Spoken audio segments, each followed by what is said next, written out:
रूस और यूक्रेन के बीच चल रहे विवाद पर इस समय पूरी दुनिया की नजर है और अब अमेरिका के राष्ट्रपति डोनाल्ड ट्रंप इस विवाद को सुलझाने में सक्रिय भूमिका निभा रहे हैं। हाल ही में ट्रंप ने पुतिन और ज़ेलेंस्की दोनों से फोन पर बात की और शांति स्थापित करने के उपायों पर चर्चा की।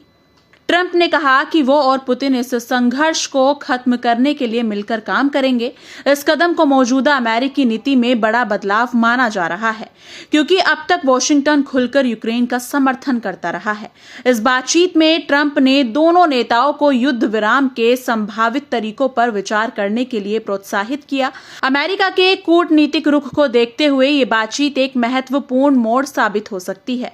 ये बातचीत इस बात की ओर इशारा करती है कि अगर दोनों पक्ष अपनी शर्तों को लेकर लचीला रुख अपनाए तो व्यापक शांति समझौता संभव हो सकता है।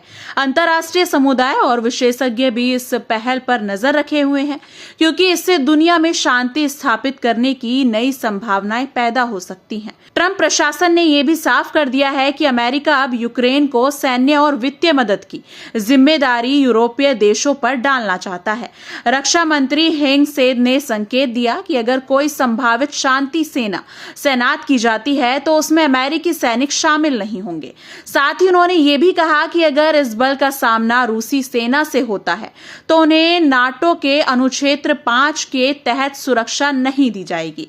इस नए रुख से ये साफ हो गया है कि अमेरिका अब खुद को इस संघर्ष से अलग करने और यूरोपीय देशों को आगे लाने की रणनीति तक काम कर रहा है। ये वार्ता सिर्फ रूस और यूक्रेन के बीच शांति स्थापित करने की कोशिश नहीं है, बल्कि वैश्विक स्थिरता के लिए भी इसे अहम माना जा रहा है। अगर ट्रंप की मध्यस्थता से कोई सार्थक समाधान निकलता है तो यह अंतर्राष्ट्रीय राजनीति में बड़ा बदलाव ला सकता है। क्या आपको लगता है कि ट्रंप की ये पहल रूस यूक्रेन युद्ध को खत्म करने में सफल होगी? क्या इससे वैश्विक शांति को बढ़ावा मिलेगा? हमें कमेंट सेक्शन में जरूर बताइएगा।